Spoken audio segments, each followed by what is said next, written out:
தினமலர் நேயர்களுக்கு வணக்கம். இன்றைய நேர்காணலில் நம்மோடு இணைந்திருக்கிறார் புவிசார் அரசியல் விமர்சகர் திரு கணேஷ்குமார் அவர்கள். வணக்கம் சார். வணக்கம் மேடம். ஜெயந்த் சொல்லுங்க.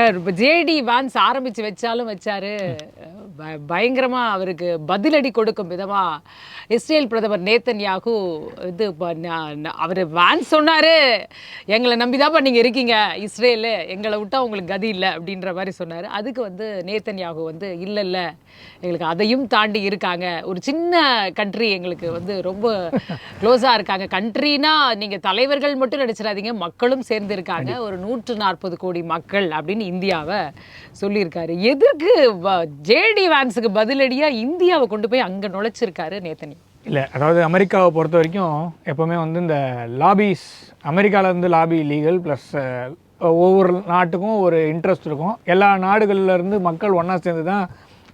அமெரிக்கா அப்படின்றது ஒரு ஆர்டிஃபிஷியல் கண்ட்ரி. எல்லா நாட்டு மக்களும் ஒன்றா சேர்ந்து ஒரு உலகத்திற்குள்ளே ஒரு சின்ன உலகம் அப்படின்ற மாதிரி தான் அமெரிக்காவை நான் பார்க்குறேன். அப்படி தான் உலகமே அப்படி தான் ஏற்றுக்குதுன்னு நினைக்கிறேன்.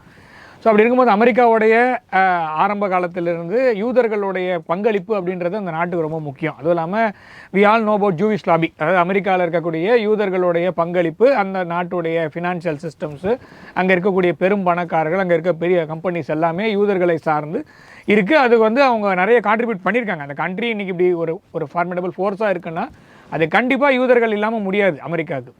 திடீர்னு white Anglo Saxon Protestants, so யூதர்கள்லாம் வெளில போ, சைனாக்காரெல்லாம் வெளில போ, இந்தியாலாம் வெளில போ, இது ஒரு கிறித்துவ நாடு அப்படின்னு அறிவிக்கலான்னு ஒரு முயற்சியில் இருக்கிற மாதிரி என் கண்ணுக்கு தெரியுது. அது மற்றவங்க கண்ணுக்கு தெரிஞ்சதுன்னா எனக்கு ஒன்றும் ஆச்சரியமாக இல்லை. ஆனால் இது அப்படி தான் போயிட்டுருக்கு. அமெரிக்காவோடைய இப்போ லாஸ்ட்டு ஒரு 1.5 வருஷமாக, அதுக்கு முன்னாடியிலேருந்து ஜோ பைடனுடைய ஆட்சி முடிகிற காலத்துலேருந்து பார்த்திங்கன்னா ஒரு கிறித்துவத்தை நோக்கி அமெரிக்கா நகர்கிறதோ, ஒரு மத சார்பற்ற ஒரு நாடு தான் அது. ஆக்சுவலாக டு பி ஃப்ராங்க், அவங்களுடைய கான்ஸ்டியூஷனில் எந்த ஒரு கண்ட்ரியில் அந்த கண்ட்ரியோடைய எந்த ஒரு மதமும் சார்ந்து இருக்கக்கூடாது அப்படிங்கிறது அவங்களுடைய விதியில் இருக்குது. இருந்தாலும் ஒரு கிறித்துவத்தை சார்ந்து, கிறித்துவ ஆதிக்கத்தை சார்ந்து, முக்கியமாக ஒயிட் ஆங்கிலோ சாக்சன், நான் சொல்கிறது ரொம்ப கிளியராக சொல்கிறேன். நான் மற்றவங்கெல்லாம் இப்போ இந்தியர்கள்லேயும் கிறித்துவர்கள் இருக்காங்களே, அவங்களுக்கு ஏதாவது உண்டு, இல்லை கிறிஸ்டியன்ஸு சைனாக்காரங்களும் இருக்காங்களேன்னா இங்கே ப்ராப்ளம் அங்கே தான் நிற்குது. அதனால் இப்போ அதை நோக்கி நகர்வதால் யூதர்கள் இவ்வளோ நாள் இருந்தது இப்போ இனிமேல் வேணான்னு ஒரு முடிவு எடுக்கிறாங்களா அப்படின்னு தெரியல. ஸோ அந்த மாதிரி ஒரு முடிவு எடுத்து அவங்க வெளில போக சொல்கிறாங்க. யார் தான் இப்போ வேணும் அமெரிக்கா? அதான் அவங்க சொல்லிட்டேன், ஒயிட்டு வெள்ளை கலரில் தோல், ஆங்கிலோ சாக்சன் அந்த இனம். அது ஏன்னா ரஷ்யா கூட கிறித்துவ நாடு தானே, அவங்க ஸ்லாவிக் அவங்க. அதனால் அதே மாதிரி ப்ரொட்டஸ்டன்ஸ்ன்னு நான் சொல்கிறேன். ஏன்னா ரஷ்யாவில் ரஷ்யாவோ உக்ரைனோ உங்களுக்கு பார்த்தீங்கன்னா ஆர்த்தடாக்சி, அதனால அதையும் ஒத்துக்க மாட்டாங்க. இல்லை, ட்ரம்ப் அவர்கள் சொல்கிறத இஸ்ரேல் கேட்கல, அதனால இப்படி ஒரு ஸ்டேட். சரி, எப்போ கேட்டிருக்கு ட்ரம்ப்? அதாவது இஸ்ரேல் அப்படிங்கிற நாடு ஒரே ஒரு போரில் மாத்திரம் தோக்க முடியும்.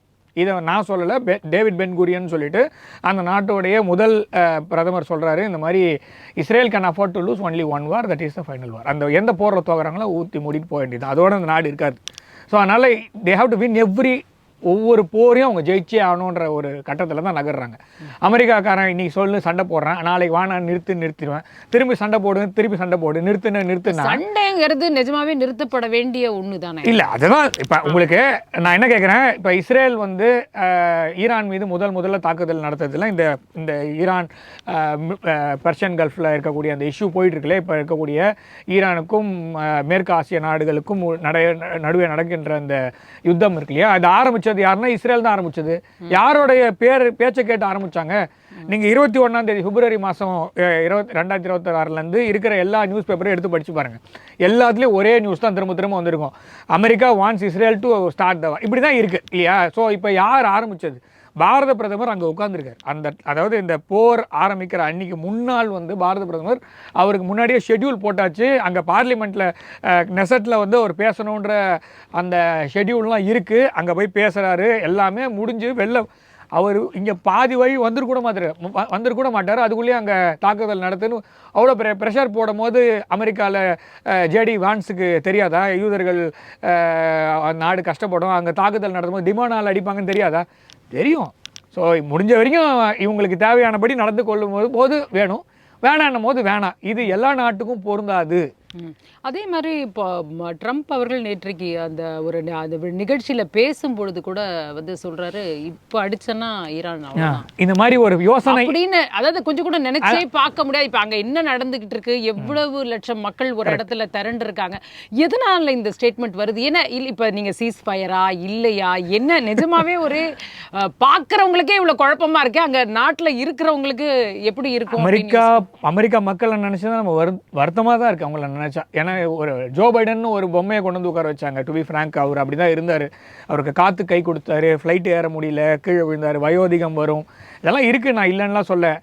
அதுலேருந்து அது வந்து ஒரு என்னன்னு நினைச்சா இப்போ எகிரி நேரம் நெருப்பில் குதிச்ச மாதிரி ட்ரம்ப்பை கொண்டு வந்து உட்கார வச்சிருக்காங்க. ட்ரம்ப்புக்கு என்ன பண்றாரு, அதாவது ஜோ பைடனாவது ஃபுல்லத்தையும் விட்டாரு. அதாவது few countries are run by institutions. நீங்கள் எடுத்து பார்த்தீங்கன்னா இந்தியாவோ இல்லை வந்து பெரிய யூகே, இப்போ யூஎஸ், இதெல்லாம் வந்து பார்த்தீங்கன்னா இதெல்லாம் வந்து ஒரு பாரம்பரியமான நாடுகள். இந்த நாடுகளில் வந்து பார்த்தீங்கன்னா இதில் ஒருத்தர் மாத்திரம் தப்பு பண்ணால் அந்த நாட்டுக்கு பெரிய இம்பாக்ட் இருக்காது மோஸ்ட்லி. ஏன்னா இந்த மாதிரி நாடுகள்லாம் பெரிய நாடுகள் எல்லாமே இட்ஸ் ரன் பை இன்ஸ்டிடியூஷன்ஸ். அதாவது இப்போ இந்தியாவில் பிரதமர் வந்து வழிகாட்டுதலுக்கு பல பேர் இருக்காங்க. அதாவது இப்போ IAS officer, IPS officer, secretaries லெவலில் மினிஸ்ட்ரிஸோட அப்ரோச் எல்லாமே இருக்குது. ஸோ அதை மீறி ஒன்று பண்ண முடியாது.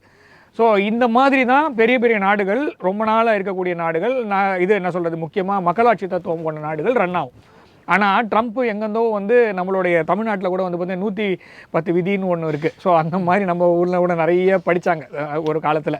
அந்த மாதிரி ட்ரம்ப் வந்து எல்லாமே எக்ஸிக்யூட்டிவ் பவராக தான் யூஸ் பண்ணுறாரு. ஸோ அவர் வந்து 2025ஆம் வருடம் ஜனவரி மாதம் 21ஆம் தேதியிலேருந்து இன்னி வரைக்கும் டெய்லி பேப்பரில் கையெழுத்து பெருசாக ஸ்கெட்ச் பெனில் போட்டு காமிக்கிறாரு. எல்லாமே எக்ஸிக்யூட்டிவ் ஆர்டர்ஸ் தான்.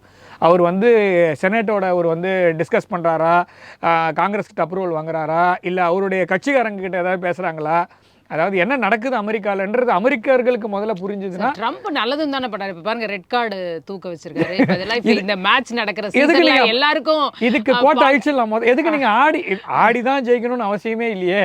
ஸோ இப்போ இது வந்து 1935 36ஆம் வருஷம் நடந்த ஒலிம்பிக்ஸ் இருக்கு இல்லையா. ஸோ அதை மாதிரி நான் பார்க்குறேன், அப்படி தான் நான் எடுத்துக்கிறேன். ஏன்னா இதே மாதிரி தான் ஒரு 100 கிட்டத்தட்ட ஒரு 80 ஆண்டுகளில் 90 ஆண்டுகளுக்கு முன்னாடி இதே மாதிரி ஒரு விஷயத்த ஒருத்தர் செஞ்சார். அந்த சமயத்தில் வந்து ஜெஸ்ஸி ஓவன்ஸ் எல்லாம் ஜெயிக்கிறத அவரால் தாங்க முடியலன்றது நிறைய வரலாறு முக்கியம். அதனால் வரலாறு திரும்பி படித்தோன்னே இதே மாதிரி இல்லை இவர் ஆட்சிக்கு வந்தார் இல்லையா, யார், ட்ரம்ப் அவர்கள் ஆட்சிக்கு வந்ததும் நான் சொல்கிறேன் அதே மாதிரி 1930களில் ஜெர்மனியில் ஒருத்தர் ஆட்சிக்கு வந்ததும் கிட்டத்தட்ட சேம் ஸ்லோகன் தான். இவர் வந்து மேக் அமெரிக்கா கிரேட் அகைன். இல்ல சீரியஸ், நீங்க போய் செக். அதான் சொன்ன வரலாறு படிக்கணும்னு நான் சொன்னதுக்கான ரீசன், தயவு செய்து வரலாறு எடுத்து படிங்க நம்மளுக்கு. ஏன்னா வரலாறு படிக்கும் போது அதை திரும்ப வர்றது தடுக்கப்படலாம். அந்த தடுப்பதற்கான ஒரு சாத்தியக்கூறுகள் எப்பெல்லாம் நம்மளுக்கு கிடைக்குதோ அந்த சமயத்தில் நம்ம நோய் முதல் நாடி அப்படின்றது ஓகே, இங்கே தான் இது போய் முடியுன்றது ஓரளவுக்கு நம்மளால். லீ குவான் யூ நான் ரொம்ப பெரிதும் மதிக்கின்ற, நான் எப்போவுமே அது ஒரு ஐடல் மாதிரி ஒரு மாஸ்டர் ஊக்வே என்னை பொறுத்த வரைக்கும் அவர் தான். அவர் எழுதி வச்சதெல்லாம் பார்த்தீங்கன்னா அவ்வளோ இன்றைக்கும் நடக்கிற மாதிரி விஷயங்கள் தான் அவர் அப்போ நான் சொல்ல 90கள் எழுதின புத்தகங்களுமே இன்றைக்குமே அது வந்து ஒர்க் அவுட் ஆகும்னு வச்சுக்கோங்களேன். அவருடைய வார்த்தைகள்ல சொல்லணும்னா no history you can travel long அப்படின்னு வர. அந்த மாதிரி நீங்கள் வரலாறு நான் சொல்கிற ரொம்ப தூரம்லாம் இல்லை, நான் சொல்கிறது ஒரு 90 வருஷத்துக்கு முன்னாடி மேக் ஜெர்மனி கிரேட் அகெயின் இதே ஸ்லோகன் வச்சு தான் ஒருத்தர் வந்தார். அதுக்கப்புறமா ஒரு 10 வருஷத்தில் ஜெர்மனி உண்மையிலே வந்தது, அதோட போச்சு. ஸோ அந்த மாதிரி தான் இவர் மூவ் பண்ணுறாரு. அதனால் நீங்கள் கேட்ட கேள்வி, ஸோ இது அது அமெரிக்காவுக்கு நீங்கள் ஈரானில் என்ன நடக்குது, அப்புறமா பெர்சியன் வளைகுடாவில் இருக்கிற நாடுகளுக்கு என்ன நடக்குதுன்னெலாம் விட்டுடுங்க. முதல்ல அமெரிக்காவில் என்ன நடக்குதுன்னு அமெரிக்க மக்களுக்கும் முக்கியமாக அவருடைய அரசவை இருக்கு இல்லையா, அந்த செக்ரட்டரிஸ் இருக்காங்கல்ல, செக்ரட்டரிஸ்க்கு முதல்ல தெரியுமா. ஏன்னா அவங்க தான் உண்மையிலேயே வந்து பார்த்தீங்கன்னா முட்டு கொடுக்குறது அப்படின்றது யாருன்னா ரொம்ப ரொம்ப கஷ்டப்படுறது 2 பேர். ஒன்று பீட் ஹெக்ஸெத்து, இன்னொன்று வந்து secretary of state Marco Rubio. 2 பேரும் பாவம். இவர் பாட்டு ஏதாவது சொல்லிட்டு போயிடுறாரு, இவர் கஷ்டப்பட்டு முட்டு கொடுக்குற லெவலில் கொண்டு போய் வச்சுருக்கிறாரு. அவர் வந்து கோர்ட்டில் ப்ராப்ளம் அவருக்கு, அதே மாதிரி செனட்டில் ப்ராப்ளம் இருக்குது, காங்கிரஸில் அப்ரூவல் இல்லை. இந்த வெஸ்ட் ஏஷியாவில் இருக்கிற எல்லா சோல்ஜர்ஸையும் அமெரிக்கன் ட்ரூப்ஸ் எல்லாத்தையும் வித்ட்ரா பண்ண சொல்லி அதுக்கான மூவ் பண்ணினாங்க. அதுவும் இவருக்கு பாதகமாக தான் முடிஞ்சிருக்கு. ஸோ இவருடைய செக்ரட்டரிஸ் எல்லாம் தான் உண்மையிலேயே பாவமாக இருக்குது. அமெரிக்க மக்கள் வந்து உண்மையிலேயே என்ன பண்ணி வச்சுருக்காங்கன்னு தெரியல, ஒரு மாதிரி கொத்துக்கறி மாரி போட்டு வச்சுருக்காங்க. அமெரிக்கா விட்டு நம்ம பாகிஸ்தானுக்கு வருவோம். பிஓகே ஒரு மாசமா ஒரு பெரிய ஒரு போராட்டம் நடந்துகிட்டு இருக்கு. இப்போ டக்குன்னு பார்த்தா ஒரு ஸ்டேட்மெண்ட்டு நாங்கள் இந்தியாவோட ரொம்ப நாளாக சொல்லிட்டு இருக்கோம். சொல்லிட்டு இருக்காங்க. இப்போ அங்கிருந்து குரலே வந்துருச்சு அப்படின்னு பாக்குறோம். எய்டு மட்டும் இல்ல, நாங்க அங்கேயே போய் ஜாயின் பண்ண வரோம், கேட்டை திறந்து விடுங்கன்ற அளவுக்கு.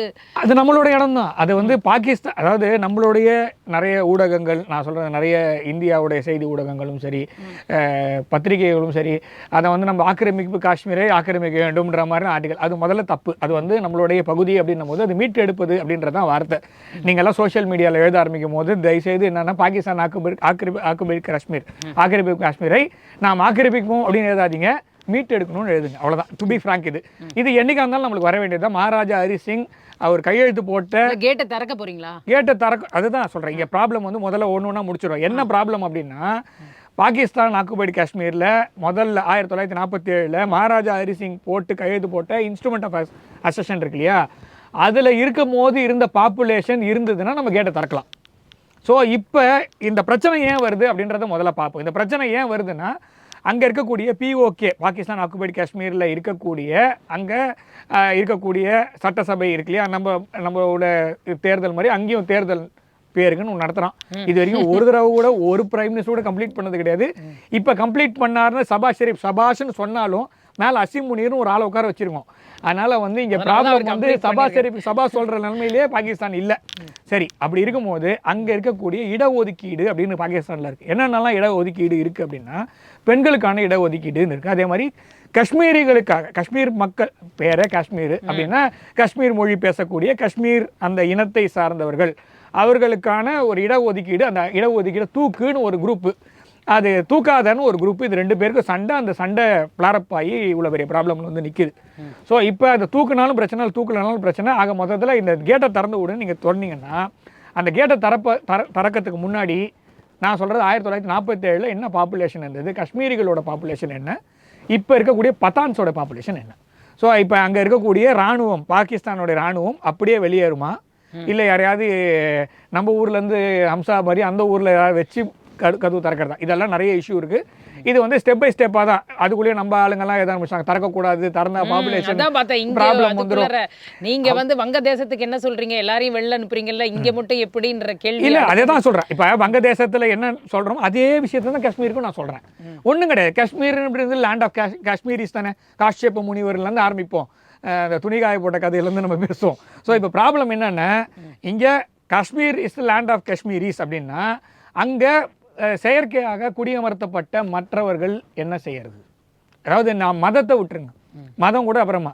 நான் என்ன சொல்கிறேன், மதத்தை தாண்டி ஒரு பெரிய ஒரு காஷ்மீரிகளுக்கு எதிராக ஒரு பெரிய ஒரு இயக்கம் போல ஒரு நடத்தப்பட்டு அங்கே இருக்கக்கூடிய காஷ்மீரிகளை, நம்ம ஊரில் வந்து 1990s எக்ஸோடஸ் வந்ததில்ல, அதே மாதிரி பாகிஸ்தானில் இருக்க காஷ்மீர் மக்கள், காஷ்மீர் மொழி பேசுகிறவங்களையும் மாற்றாந்தாய் மாதிரி நடத்தி அங்கேயும் வந்து பார்த்திங்கன்னா பாகிஸ்தானில் இருக்கவே ஒரு 4-5 ஜாதிகள் மாத்திரம் தான் அங்கே பெருசாக இருக்கக்கூடிய ஒரு பேசப்படும். அவங்க தான் ஆதிக்கத்தில் இருப்பாங்க, மற்றவங்க யாருமே இருக்க மாட்டாங்க. நீங்கள் பாகிஸ்தானோட வரலாறு எடுத்து படித்தோன்னா நம்மளுக்கு தெரியும். ஸோ இவங்க தான், இந்த செட் ஆஃப் பீப்புள் தான் இருப்பாங்க. அவங்களுடைய டாமினன்ஸ் அங்கே ஜாஸ்தியாக இருக்குது. இப்போ இந்த பிரச்சனை வந்ததுக்கு காரணமே அந்த டாமினன்ஸ் தான். ஸோ இப்போ அந்த டாமினன்ஸ், ஆனால் போராட்டத்தில் ஈடுபடுறவங்கலாம் தடை செய்யப்பட்ட இயக்கத்தை அப்படிதான் சொல்ல. இப்போ எந்த இயக்கம், அதாவது இந்த என்ன சொல்றது, இந்த இடஒதுக்கீடு வேணான்னு சொன்னது தடைப்பட்ட இயக்கமா, இல்லை காஷ்மீரிகளுடைய காஷ்மீர் மக்களுடைய உரிமைக்காக நான் சொல்றது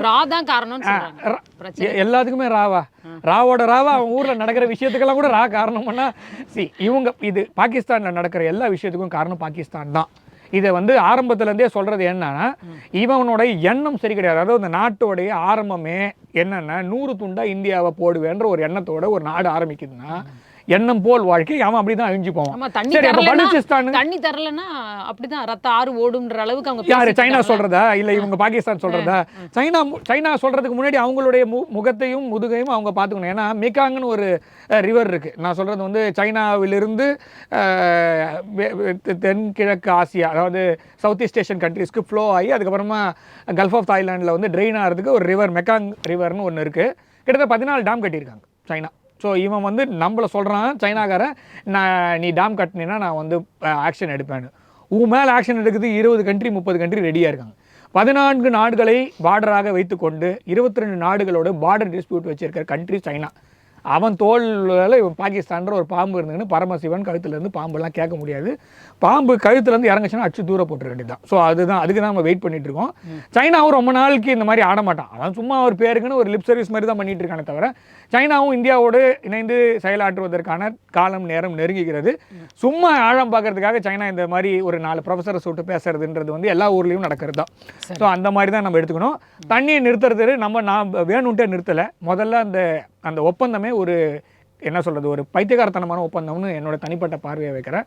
80-20 பேசியிருக்கோம். ஆமாம் 80-20 சத்தியமா வந்து எந்த ஒரு டீல், அதாவது இந்த டாக்டர் படத்தில் வந்து ஒரு டீல் வரும் 39-41, அந்த விட கேவலமான ஒரு டீல் வந்து யூகே யூஎஸ் அப்புறம் அந்த என்ன சொல்கிற அப்சர்வேஷன் ஆஃப் இது யூரோப்பியன் கண்ட்ரிஸ் பண்ணது. It cannot run. ஸோ அதுவும் இல்லாமல் என்னுடைய நாட்டோடைய லாஸ்ட்டில் அவனுடைய நாடு வந்து வளர்றது அப்படின்றது. சரி, அவனாவது வளர்ந்தானாலாம் இல்லையே, கோதுமை இல்லையே. இப்போ பாகிஸ்தான் ஆக்குபைடு காஷ்மீரில் என்னங்க பிரச்சனை? திரும்ப கோதுமை மாவு இல்லை, ரேஷன்லேயே கூட கிடையாது, ஆயில் இல்லை, பக்கத்துலேயே ஈரான் இருக்குது, டேரெக்டாக பைப்லைன் போட்டு எடுக்கலாம், ஆயில் இல்லை. சரி, ரேர் எர்த் மினரல்ஸ் ஆப்கானிஸ்தான் பக்கத்தில் இருக்குது, அவனோடையும் தகராறு. சரி, இந்தியாவோட மாத்திரம்தான் பாகிஸ்தானுக்கு தகராறு அப்படின்னா, நாய் வந்து ஒரு காலோட சண்டை போடும், நாயே தன்னோட காலோட சண்டை போடுற மாதிரி வீடியோ இருக்கும் யூடியூப்ல.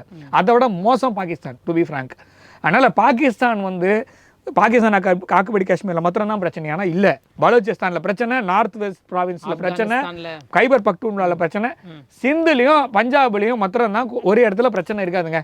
சிந்தும் பஞ்சாப்லையும் கொஞ்சோடு பிரித்து இதை மாத்திரம் பாகிஸ்தான் சொன்னீங்கன்னா நீங்கள் சொல்கிற பாகிஸ்தான் ப்ராப்ளம் சால்வ் ஆயிரும். அது எந்த நாளோ அந்த நாள் பொன்னாள், அந்த நாளுக்காக நான் காத்திருக்கிறேன், அவ்வளவுதான். மற்றபடி என்ன மாதிரி முடிவு எடுப்பாங்க? இந்த டிமாண்ட் வர்றதுங்கிறத எப்படி பாக்குறாங்க? என்ன மாதிரி அமெரிக்கா என்னைக்கு வந்து கை விடுறாங்களோ பாகிஸ்தானை, அன்னைக்கு ஏன் என்னை கைவிட்டீர்னு வேணா கேட்கலாம் பாகிஸ்தான். மற்றபடி எதுவுமே கிடையாது. அமெரிக்காவுடைய ஆதரவு இருக்கும் வரை இந்த பாகிஸ்தான் ஆக்குபடி காஷ்மீர் இருக்க தான் செய்யும் பாகிஸ்தானோட. அமெரிக்கா என்று வந்து ஈரானில் இப்போ அடி வாங்கிட்டாங்க, அத்தது இஸ்ரேல்லையும் இப்போ டேரெக்டாக பெஞ்சமின் நெட்டானியாஹூ சொல்லிட்டார் 148 கோடி பேர் இருக்கான் பையன் முன்னாடி பார்த்துக்க அப்படின்னு சொல்லிட்டான்.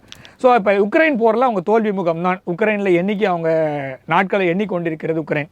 ஸோ என்னுடைய பார்வையில் ஒடேசா வரைக்கும் போவாங்கன்னு நான் 2022 சொல்லிட்டு இருக்கேன். இன்றைக்குமே அதை தான் சொல்கிறேன். அதை நோக்கி தான் புட்டின் அவர்களுடைய பயணமும் இருக்கிறது. நான் சொல்கிறது வந்து கார்கோவில் ஆரம்பித்து ஒடேசா வரைக்கும் இருக்கக்கூடிய அனைத்து பகுதியும் லிபரேட் பண்ணுவாங்க. அப்படி லிபரேட் பண்ணாங்கன்னா உக்ரைன் அப்படின்ற நாடு லேண்ட் லாக்டு கண்ட்ரி ஆகும். கருங்கடல் பகுதி எப்படி வந்து அதாவது கருங்கடல் பகுதி அப்படின்றது அங்கே மாத்திரம்தான் வார்ம் வாட்டர் போர்ட் யாருக்கு, ரஷ்யாவுக்கு இருக்குது. அதனால் அது அவ்வளோ ஈஸியாக அவங்க விட்டு கொடுக்க மாட்டாங்க. சும்மா டெய்லியெலாம் சண்டை போடுற லெவலில் ரஷ்யா இல்லை. அதனால் இந்த சமயத்தில் நீ யூவாவா இல்லைன்னா நேட்டோவாதுவா எப்படி ஆனா வந்துக்கோ, ஆனால் நான் உன்னை கருங்கடல் பகுதியிலேருந்து துரத்தி அடிப்பேன்ற ஒரு மூவில் தான் ரஷ்யா இருக்காங்க. அவங்க மேலே பெரிய தப்பு பண்ணது போன 2 வாரத்துக்கு முன்னாடி அவங்களுடைய எண்ணெய் சுத்திகரிப்பு ஆலை இதெல்லாம் தாக்குதல் பண்ணதுக்கப்புறமா புட்டின் அவர்கள் பல தாக்குதல் டெய்லி, இன்றைக்கெல்லாம் கீவ் நகரம்லாம் பார்த்திங்கன்னா ரொம்ப தீபாவளி தான் டெய்லி அந்த மாதிரி கொண்டாடிட்டு இருக்காங்க. ஸோ அதனால் இந்த இடத்துலலாம் அமெரிக்கா தன்னுடைய என்ன சொல்கிறது சாமானிக்காலோ என்று போகும்போது இந்த பக்கம் கிழக்கு பக்கத்துலேயும் பார்த்திங்கன்னா அந்த பக்கத்துலேயும் அவங்களுடைய இராணுவ தளவாடங்கள்லாம் எடுக்கப்படுகிறது. அப்போ பாகிஸ்தான் மாத்திரம் தனித்து விடப்படும். அப்போ பாகிஸ்தான்லேருந்தும் அதை எடுத்துகிட்டு போன பிறகு தான் நம்மளுக்கு பாகிஸ்தான் ஆக்குபடி காஷ்மீர் வரும். அமெரிக்காவுடைய ஆதரவு பாகிஸ்தானுக்கு இருக்கும் வரை பாகிஸ்தான் ஆக்குபடி காஷ்மீர் இந்த மாதிரி பிரச்சனை தான் இருக்கும். இதை உலகம் வந்து என்னைக்கு புரிஞ்சுக்குதோ அன்றைக்கி தான் பாகிஸ்தான் ஆக்குபடி காஷ்மீரை வந்து ஒழுங்காக இந்தியாவோட சேர்ந்து கூகுள், மெட்டா, சாட்ஜிபிடி, அப்புறமா வந்து நீங்கள் என்ன ஒரு அமெரிக்கா மாடல் எந்த எடுத்தாலும் நீங்கள் பாகிஸ்தான் மேப்பை ரெண்டர் பண்ணிங்கன்னா அது பாகிஸ்தான் ஆக்குபடி காஷ்மீரோட தான் வரும். If it is a disputed territory, show it as a disputed territory. இந்தியாவோட மேப் மாத்திரம் தலையில் அந்த தலைப்பா இல்லாமல் வெறும்னு மூஞ்சி மாத்திரம் காமிக்கிறல்ல காஷ்மீரை. அப்போ பாகிஸ்தான் மாத்திரம் நீ எப்படி காமிக்கிற? நாய் மூஞ்சி இல்லாமல் காமிக்கணும். நீங்கள் லாப்ரடார் நாய் மாதிரி தானே காமிக்கிறீங்க பாகிஸ்தானை. அந்த மூக்கு கிடையாது. மூக்கு வந்து இந்தியாவுடைய ஒருங்கிணைந்த பகுதி பாகிஸ்தான் ஆக்குபடி காஷ்மீர். அதனால் அதை ஒத்துக்க முடியாது. ஸோ அதனால் அமெரிக்காவுடைய ஆதரவு, அமெரிக்காவுடைய செல்லப்பிள்ளையாக பாகிஸ்தான் இருக்கும் வரை இந்த பிரச்சனை நம்மளுக்கு தொடர்ந்து நடக்கும். வில்லியம் ப்ரவுன் பேர் நல்லா ஞாபகம் வச்சுங்க. வில்லியம் ப்ரவுன் என்ற வெள்ளைக்கார மேஜர் அப்போது பாகிஸ்தான் கூட சேர்ந்து அங்கே இருக்கக்கூடிய பாகிஸ்தான் இராணுவ அதிகாரிகளுடைய ட்ரெஸ்ஸை கட்டிட்டு அவங்களுக்கு ட்ரைபல் ட்ரெஸ்ஸை போட்டு அதன் மூலமாக ஆக்கிரமிக்கப்பட்டது தான் இன்றைக்கி இருக்கக்கூடிய பாகிஸ்தான் ஆக்குபடி காஷ்மீர். அங்கே இருக்கக்கூடிய ட்ரைப் பீப்புளுக்கும் அந்த இப்போ பங்களாதேஷ் மாதிரி ஆகக்கூடிய வாய்ப்பு இருக்கா? பிஓகே அந்த இல்லை பங்களாதேஷ் மாதிரி எதுக்கு? பங்களாதேஷ் வந்து ஈஸ்ட் பாகிஸ்தான், அதோட செனாரியோவே தனி. அவன் ஆரம்பத்தில் இருந்தே தனியாக, அதாவது பாகிஸ்தான் ஆகுவதற்கு ஒரு 30-40 வருடங்களுக்கு முன்னாலே பெங்கால் பார்ட்டிஷன் என்ற பேரில் வங்காளத்துக்கென்று முக்கியமாக மதம் சார்ந்து இருக்கிறதுக்கு தனி நாடு வேணும்னு ஜின்னா கேட்டது 1935 ஒரு ஆர்டிஃபிஷியல் ஸ்டேட் வேணுன்றதெல்லாம் ஆரம்பித்தது வந்து யூகேவும் யூஎஸும் ஆங்கிலோ அமெரிக்கன் ஃபோர்ஸஸ் ஆரம்பித்தது 38-39 வச்சுக்கோங்க இந்த வேர்ல்டு வார்க்கு முன்னாடி. அதுக்கு முன்னாடியே பார்த்தீங்கன்னா ஈஸ்ட் பெங்கால், அதாவது ஈஸ்ட் பாகிஸ்தான் சொல்கிறோம்ல, அது வெஸ்ட் பெங்கால் இருக்குல்ல, ஈஸ்ட் பெங்கால். ஸோ அந்த பெங்கால் வந்து இனம் சார்ந்து ஒன்றா இருந்தாலும் மதம் சார்ந்து தனி பிரதேசமாக அப்பவே மாறி 1905 தான் பெங்கால் பார்ட்டிஷன் முதல்ல வந்தது. நான் சொல்கிறது வந்து 42 வருஷத்துக்கு முன்னாடி அந்த பார்ட்டிஷன் வந்துருச்சு. ஸோ அதனால் நீங்கள் பாகிஸ்தான் ஆக்குபைட் காஷ்மீரோட கதை என்னென்னா, மகாராஜா ஹரி சிங்கு முழு பத்திரம் முழுக்க சேர்ந்து, அதாவது பாகிஸ்தானுக்கும் இந்தியாவுக்கும் நடுவில் இருக்கக்கூடிய காஷ்மீர் அப்படின்ற பிரதேசம் முழுக்க இந்தியாவே சாரம் தான் எழுதி கொடுத்துருக்காரு. அதே மாதிரி இப்போ வெஸ்ட் பாகிஸ்தான் ஈஸ்ட் பாகிஸ்தான் ஒன்றா தான் சுதந்திரம் 14 ஆகஸ்ட் 1947 வந்தது. அதுக்கும் இதுக்கும் சம்மந்தம் இல்லை. இது நம்ம சுதந்திரம் வாங்கின பிறகு 565 சமஸ்தானங்கள் ஒன்றா சேர்க்கும் போது காஷ்மீர் சமஸ்தானம் நம்மிடம்தான் கொடுக்கப்பட்டது. அதில் நான் சொன்ன வில்லியம் ப்ரௌனோ இல்லை 4-5 வெள்ளைக்கார ஆஃபீஸர்ஸும் இவங்களுடைய ஐஷாட்டியம் பண்ண வேலையினால காஷ்மீர் நம்மளிடமிருந்து பாதி பிடுங்கப்பட்டு அந்த இடத்தை இன்றும் பாகிஸ்தானிடம் வைத்திருக்கிறது காரணம் இன்றைக்கும் யூகேவும் யூஎஸும் தான். இது இல்லைன்னு யாரெல்லாம் சொல்கிறாங்களோ இல்லைன்னு ப்ரூவ் பண்ண சொல்லுங்கள். ஆனால் இதுதான் நடக்குது. கடைசியாக பிரதமரின் இந்தோனேஷிய பயணம், ஆஸ்திரேலியா நியூசிலாந்து போகிறார். இந்தோனேஷிய பயணம் எந்த அளவுக்கு முக்கியத்துவமானது? ஏன் இப்போ இந்தோனேஷியா போயிருக்காரு? அதாவது உலகத்தின் மிகப்பெரிய இஸ்லாமிய ஜனத்தொகை கொண்ட நாட்டுக்கு 2வது அதிகமான இஸ்லாமிய ஜனத்தொகை கொண்ட நாட்டின் பிரதமர் பயணிக்கிறார். இப்படி தான் நான் முதல்ல பார்க்குறேன். ஏன்னா நம்ம வந்து இஸ்லாமிய நாடுன்னு உடனே இங்கே வந்து இஸ்லாமிய நாடு அப்படின்னு உடனே நம்ம நேராக சவுதி அரேபியா போகிறோம், ஈராக்கு, ஈரான், சிரியா அப்படி தான் போகிறோம். அப்படிலாம் கிடையாது. ஸோ முதல் அதிகமாக சொல்லியிருக்காரு, நம்ம வந்து ஆதார் பாருங்க, நம்மளுக்கு பாப்புலேஷன் நம்மளுதும் ஜாஸ்தியாக இருக்கு, ஆனால் அங்கே பாருங்க இந்தியாவில் செயல்படுத்துறாங்க, நமக்கு அதெல்லாம் நிறைய. அவர் ஃபேனு ஆக்சுவலாக அவருடைய நடுவில் டிஎன்ஏ சர்டிஃபிகேட் எடுத்தார். அவர் போன வருஷம், இந்த வருஷத்தோடைய ஜனவரி மாதம் குடியரசு தினத்துக்கு வந்திருந்தார். அவர் தான் தலைமை அந்த சீஃப் கெஸ்டாக இருந்தார். ஸோ அப்போ வந்து அவர் சொன்னார், நான் டிஎன்ஏ டெஸ்ட் எடுத்தேன், அந்த டிஎன்ஏ டெஸ்ட்டில் நான் இந்தியா வம்சாவளியினர் இருக்குது, எனக்கு ஓசிஐ கார்டு கொடுங்கன்ற மாதிரி பேசியிருந்தார். ஸோ அந்த அளவுக்கு ஒரு பர்சனல் டச்சாகவும் இந்த 2 தலைவர்களுக்கும் இருக்கிறது. நாளைக்கு வந்து ஒரு கோயிலுக்கு போகிறார். 9ஆம் நூற்றாண்டில் கட்டப்பட்ட கோவில், திரிமூர்த்தி டெம்பிள்னு சொல்கிறாங்க. அதாவது மும்மூர்த்திகள், நம்ம தமிழ்நாட்டிலையும் பெருங்கடவுளில் மும்மூர்த்திகள் இருக்காங்க, பிரம்மா, விஷ்ணு, சிவன். இந்த 3 பேருக்கும் சேர்ந்து ஒரு பெரிய டெம்பிள் காம்ப்ளெக்ஸ் 9ஆம் நூற்றாண்டில் கட்டப்பட்ட கோவில். அந்த கோவிலுக்கு நம்மளுடைய பாரத பிரதமருக்கு அழைப்பின் பேரில் போகிறார், யோகா கத்தா அப்படின்ற இடத்துல. அது என்ன சொல்லுது அப்படின்னு பார்த்தீங்கன்னா, 1400க்கு முன்னாடி இந்தோனேஷியாவும் இந்து நாடாக தான் இருந்தது. இப்போது அது இஸ்லாம் நாடாக இருக்கிறது. ஆனாலும் பார்த்தீங்கன்னா பாலி அப்படிங்கிற ஒரு பகுதி வந்து அது இந்துக்கள் மெஜாரிட்டியாக இருக்கிற இடம். ஈவன் தோ அவங்க வந்து முஸ்லீமாக இருந்தாலும், இஸ்லாமிக் பாப்புலேஷனாக இருந்தாலும், culturally they are still Hindus. நிறைய பேர்லாம் கூட பார்த்தீங்கன்னா, இவருடைய பேரே கூட பார்த்தீங்கன்னா, அதாவது சமஸ்கிருதத்தோடைய ஒரு அது ஆரிஜின் வந்து சமஸ்கிருதமாக தான் இருக்குது. ஏர்லைன்ஸோட பேர் கருடான்னு வச்சுருக்கீங்க. ஸோ அதனால் அவர்கள் இஸ்லாமை ஏற்றுக்கொண்டார்கள் என்றால் கலாச்சாரத்தை அப்படியே வைத்து மதமாக இஸ்லாமை ஏற்றுக்கொண்டார்கள். இது இந்தியாவுக்கும் இந்தோனேஷியாவுக்கும் அடுத்த கட்ட பயணம். நம்ம ஸ்ட்ராட்டஜிக் பார்ட்னர்ஷிப்பில் ஆல்ரெடி இருக்கும். அதோடைய அடுத்த லெவலுக்கு போகிறதுக்கான வாய்ப்புகள் நல்லா பிரகாசமாக இருக்குது. ஆஸ்திரேலியா, அப்புறமா நியூசிலாண்டு, எல்லாமே கூட 40 இயர்ஸ். இப்போ அமெரிக்கா வந்து நான் சொன்னேன் இல்லையா, இந்த இடத்த விட்டு வந்து அவங்க எல்லாமே தளவாடங்கள் எடுத்துகிட்டு போகிறாங்கன்னு. அப்போ சைனாவுக்கு குளிர் விட்டுரும்ல. ஸோ அப்போ வியட்நாமில் நம்மளோட பிரம்மோஸ் இருக்குது. ஸோ ஃபிலிப்பைன்ஸ் கேட்டுட்ருக்காங்க. நெக்ஸ்ட்டு இந்தோனேஷியா பிரம்மோஸில் பேச்சுவார்த்தையில் இருக்குது. இது 3 வந்ததுன்னா, ஸோ இப்போ குவாடு எப்படியும் காலி. ஏன்னா நேட்டோவே காலி. நேட்டோவிலேருந்தே நான் போகிறேன், கோச்சின்னு போகிறேன்னும் போது ஈவியும் கை விட்டு போகும்போது குவாடு மாத்திரம் ஏமாத்திரம். ஸோ அதனால் குவாடும் இப்போ அமெரிக்கா போயிடுச்சுன்னா, இப்போ இந்தியா, ஆஸ்திரேலியா, அப்புறமா வந்து இந்தோனேஷியா, ஃபிலிப்பைன்ஸு, அப்புறமா வியட்நாம், இவங்கெல்லாம் சேர்ந்து இந்த பிராந்தியத்தில் ஒரு இயக்கத்தை கொண்டு வந்து இந்த குவாடுக்கு ரீப்ளேஸ்மெண்ட்டாக வைத்தார்கள் என்ற உண்மையிலே உருப்படியாக ஒரு குவாடு இல்லைன்னா ஒரு மேலே ஒரு மல்டிலேட்ரல் பார்ட்னர்ஷிப் வந்ததுன்னா உருப்படியாக இருக்குன்றது என்னுடைய தனிப்பட்ட. நியூசிலாந்துக்கு 40 இயர்ஸ்க்கு அப்புறம் போகிறார். எப்படியும் ஒரு அவார்டு கண்டிப்பாக. ஏன்னா அது வேறு பாகிஸ்தானில் வந்து சொல்லிட்டாங்க, 2 பேர் பயங்கரமாக அழுவுறதை பார்க்க முடியுது. பாகிஸ்தானோட அவார்டு கொடுக்குற போகிறலாம் இல்லைன்னா கிரியேட் பண்ணி கொடுக்குறாங்க, உனக்கு கொடுக்க மாட்டாங்க. நீ போனீங்கன்னா ஒன்று, அதாவது நாட்டுக்கு கொடுக்குறவங்களுக்கு அவார்டு கொடுப்பாங்க. நீ போகும்போதே ஒரு சட்டி எடுத்துன்னு போய் எனக்கு கொடுன்னு கேட்குற போது சட்டியில் ஆல்ரெடி போடுறதுக்கு ஒன்று அவார்டு வேறு போடுவாங்களா, போட மாட்டாங்க பாகிஸ்தான். அது மாதிரி நிலைமையில் கார்டியன் பத்திரிகையாளர் வந்து அவார்டு கொடுக்குறேன்னு சொன்ன மோடி, உன் ஊரில் முதல்ல யார் பிரைம் மினிஸ்டர்னு தெரில, இது வரைக்கும் 10 வருஷத்தில் 6 பேர் மாறி இருக்கான். அடுத்து வரப்போகிறோம் எவ்வளோ நாள் இருப்பான்னு. ஒரு நடுவில் வந்து இங்கிலாண்டில் வந்து ஒரு பெரிய இதுவே வந்தது. அதாவது ஃப்ரிட்ஜு தேவையில்லை அந்த ஊரில், வெளியில் வச்சுருக்க கீரைக்கட்டு முதல்ல அழிவு போதா இல்லை பிரைம் மினிஸ்டர் முதல்ல வெளில போகிறாரான்னு. அதில் கட்டில் கீரைக்கட்டு தான் ஜெயிச்சுது. அந்த மாதிரி நாட்டில் இருந்துட்டு நீ இந்த மாதிரி ஆர்டிக்கல்லாம் எழுதுறதுன்றது வந்து முட்டாள்தனமானது. இந்தியா வளர்கிறது, இந்தியா ஒளிர்கிறது. இந்த மாதிரி இருக்கும்போது நீங்கள் சும்மா இந்த மாதிரிலாம் வந்து இன்னும் 1940 இல்லை 50 இல்லை நீங்கள் பண்ண ஐஷாட்டியத்தை திரும்பி கண்டினியூ பண்ணணும்னு நினச்சிங்கன்னா நடக்க போவதில்லை. மிக்க நன்றி. ஜெய் ஹிந்த்.